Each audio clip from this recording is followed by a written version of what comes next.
Shabbat Shalom.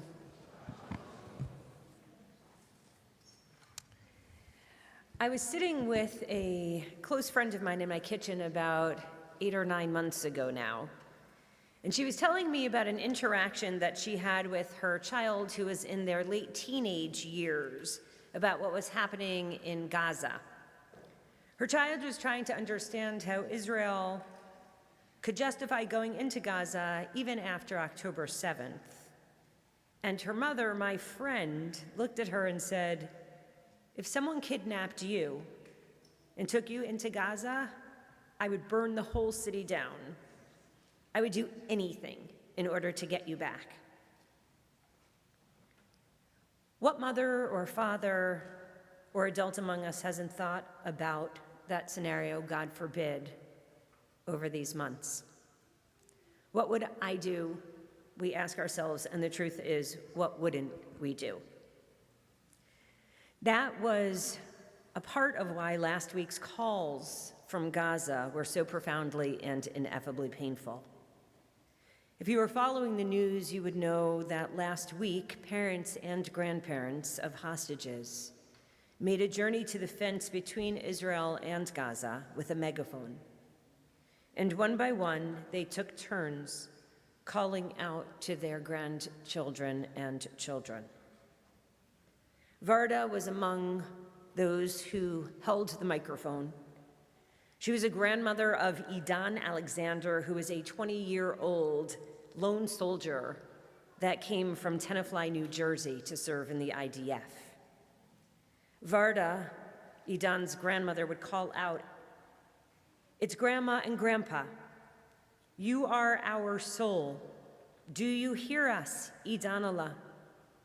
Mom and Dad are waiting for you.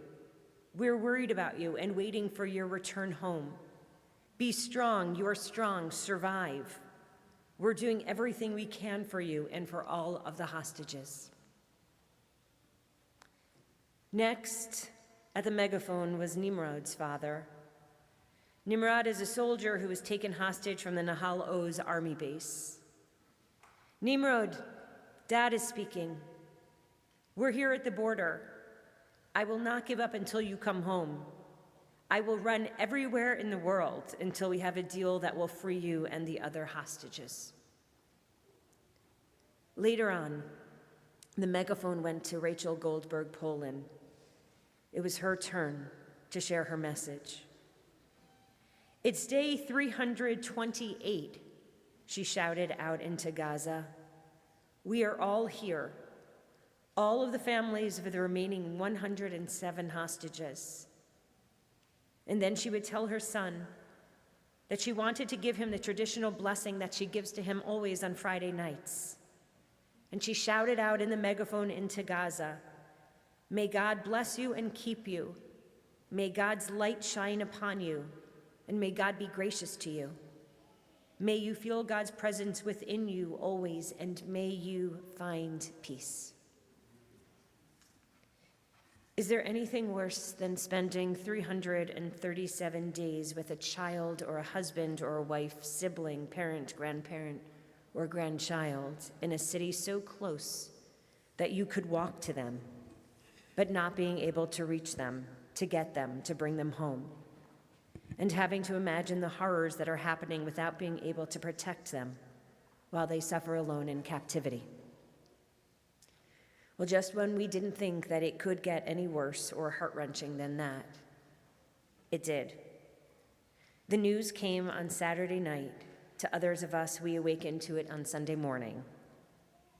"It's over," was the message in our text messages from Hersh's uncle. "He's gone." We cried our way through the day, as did so many of the Jewish people all over the world. Hersh and Aiden, Carmel and Almog, Ori and Alex. Their deaths broke our hearts and the hearts that had somehow managed to maintain and hold on to hope, despite everything. Our hearts became filled with sadness and with despair. So today I write this sermon as a letter to Rachel. As someone shared, the strongest Jewish woman in the world these days. To many, she has been a guiding force over the last 11 months, a beacon of moral clarity and motherly devotion. She truly was and will continue to be an inspiration to Jews and non-Jews all over our world. Dear Rachel, my head today holds memories of times when the world felt right and when life felt normal, or at least as it should be. I'm remembering your daughter Libi's bat mitzvah and watching your family of 5 so filled with pride and love. I remember Shabbat dinners that we shared on Elliot and Rebecca's patio in Jerusalem, lunch at your place, and when you guys hosted Gideon for Shabbat during his gap year. Rafi used to say with pride that he was there when you and John met and fell in love. I didn't realize then what a big deal that must have been. But watching the two of you over the course of these past 11 months, you truly are a perfect match. Over the last 11 months, Rachel, you showed the world how to live through the unimaginable. You showed the world how to find strength in the deepest recesses of our souls to get you through one day and then another. You conserved your energy, you rarely smiled, you reserved hugs for your family, and you stayed focused and determined. Although your heart and your mind and your soul ached, you worked on living in that alternative universe where nothing made sense and few things mattered. You did everything possible and even things that shouldn't have been possible with one goal: to bring Hersh and all of the hostages home. John said at the beginning of this craziness that you guys would either succeed or you would fail. Success would mean that Hersh survived and came home, failure that he wouldn't. I've been thinking about that binary this week, and the truth is that in so many ways, you did succeed in that you made sure that every day of his life he never had to feel alone. You succeeded in having your voice heard even in the tunnels of Gaza, where he was able to hear you and watch you and feel your love. We watched Hersh's funeral from afar. We listened to you speak, and yet again, we sat in awe of the words that you managed to find to describe Hersh and the world around you. You spoke of being so close to a rescue that it crunched. You spoke about and shared the real Hersh with the world, his goodness, his kindness, his respectfulness, his moral clarity. You shared that he was not perfect, but he was the perfect son for you. And as I listened to those words, Rachel, I don't think that there was a person in the world that wasn't thinking that you, Rachel, were the perfect mother for him. You were among the most devoted mothers that anyone could have ever seen or experienced. In the Haftarah that we will read on the second day of Rosh Hashanah, we will read about Rachel Imanu, our ancestor Rachel. We will read that she was buried on the roadside and that she was there crying for her children to bring them home and to welcome them home. You stood by the metaphorical roadside for Hersh, and like Rachel Imanu, Rachel, our ancestor, you were there waiting and advocating and moving heaven and earth to bring Hersh and all of our loved ones home from Gaza. You spoke at the funeral about faith. In interviews, you spoke about how you began each day by going out onto your balcony and turning the number on the day count for the whole world to see. You shared that you would daven or pray and then put a new piece of tape with a number of days of captivity over your heart. So many people in our world wore a piece of masking tape to join you because you inspired us. It was clear both then and even after Hersh's death that you felt a connection to God and faithful to God and even grateful to God. At Hersh's funeral, you thanked God.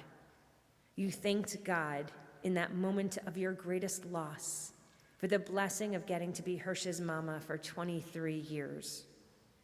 You showed the world what it meant to be anchored in faith, to allow that faith to strengthen you and to give you hope. And then after Hersh's death, you showed the world what it looked like to thank God for even the bad things, because within them too are blessings. You found blessings. You found blessings in the people who showed up for you each and every day, the community that surrounded you and supported you, and the blessings of your family and the blessing of being Hersh's mama. And even when you didn't have your happy ending, you never faltered in your faith and in feeling God's presence, God's love, and God's care. It's easy to respond to love with love, and it's natural to respond to hate with hate. But you responded to the most heinous and despicable acts of terror with thoughtfulness and intentionality and generosity. You never let others' immorality or heartlessness impact your morality or change you. From the very onset, you wrote about a seed, wondering if there was also a woman or a mom in Gaza who was crying for her child. Your wonderings connected the struggling mothers that the world tried to pit against one another. But you didn't see it that way. You saw the connection between you as kindred spirits and mothers in your suffering. You had hoped that at one point there would be a mother on the other side of the fence, a mother in Gaza, one that you didn't yet know, that would be kind to your child. You had hope in people despite everything, and your empathy shined through in your words every time you spoke. Whether it was at the rally or at the RNC or at the DNC, you and John reminded the world that this was not a political issue. It was a humanitarian issue. You reminded the world that it wasn't only Jews being held hostage in Gaza, that there were 8 Americans and people from 33 different countries. You held our leaders and the world accountable. You forged relationships with them and you made them care. You made sure that the hostages and their stories were remembered. And when it seemed that the world was carrying on, you and John reminded people that we can't carry on until every one of our hostages is home. John urged us to talk about the hostages and to talk about the situation no matter how we felt. He reminded us that even speaking about the hostages, even that alone matters. I hadn't realized the urgency of what he was saying until the other day when a friend, Marcy, saw a friend of hers, a community leader who wasn't Jewish. This friend and community leader immediately said to Marcy, "I like your necklace." Marcy was taken aback. It was the dog tag that says, "Bring them home." Marcy explained that it was a necklace that she wore for the hostages, to which this community leader in our Baltimore Jewish community, but was not a Jewish person, she was just a community leader, responded, "I didn't know that that was still a thing." John was right. In ways big and small, we all bear responsibility to remind the world that no, this thing is not over. And yes, it is very much still a thing. Rachel, you and John reminded us daily that there's so much that each and every one of us can do, and so much that we must do. And by the exhaustion and the determination that still shines from your eyes, eyes that have not sparkled with joy in almost a year now, you remind us that now is our time still for action, and that when we're feeling down or tired of the battles, lo alecha hamlacha ligmor, it's not up to us to desist from those battles. It is our moral imperative to act, to do what is right and to do what is good in God's eyes and for our people, for all of our people, those we know and those that we don't. Because the blood of our Jewish family cries out to us from the tunnels below the earth. Let us not forget, not even for a moment, that we are our brothers and our sisters' keepers. Kol Yisrael aravim ze lezeh, and we are responsible for one another, and it is still time to act. Lastly, Rachel, I will share that you showed us in an important season. You showed us how to be forgiving, and you taught us how to be grateful. You showed us what it means to do everything the best that you possibly could, and then to still seek forgiveness for not being able to do more. At the funeral, you asked Hersh to forgive you for any time that you might not have done right by him or neglected him unintentionally. You asked for his forgiveness. You asked for his forgiveness for not being able to bring him home. You asked forgiveness from the community because you needed them so much, and you recognized that you weren't able to give anything to them in return. You recognized and expressed gratitude that they held you and fed you and showed up for you and cared for you, especially when you couldn't return any of those gifts to them. And then you shared that you were sorry, but that you were still going to need them again in the crushing days still to come.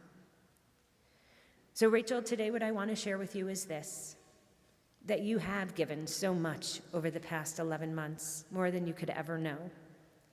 And it is for this reason and for so many other reasons that thousands of people came to Hersh's funeral, and thousands of people have been coming to you each and every day for Shiva, and that 500,000 people took off of work and took to the streets the day of Hersh's funeral. Because you gave us all hope, you inspired us, and you showed us strength and moral clarity. You showed us what it looks like to be an extraordinary mother, person of faith, and an Eshet Chayil, a woman of valor. We know that you are retreating into Shiva to mourn for your Hersh. We know that you need this and you deserve this and he deserves that. But we also know that you aren't done on the battlefield and that you will be back to keep working to bring our other hostages home and to bring this war to an end. So until you return and when you return, we will be with you. And forevermore, we will think of Hersh and we will think of you. And so today we say, Hamakom Yenachem Etchem. May you and John and Libby and Orly find comfort among the Jewish people whose hearts ache for you and with you. And Zecher Tzadik Livracha, may Hersh's memory be a blessing. And as you said so beautifully, may his memory also be a revolution. Shabbat Shalom.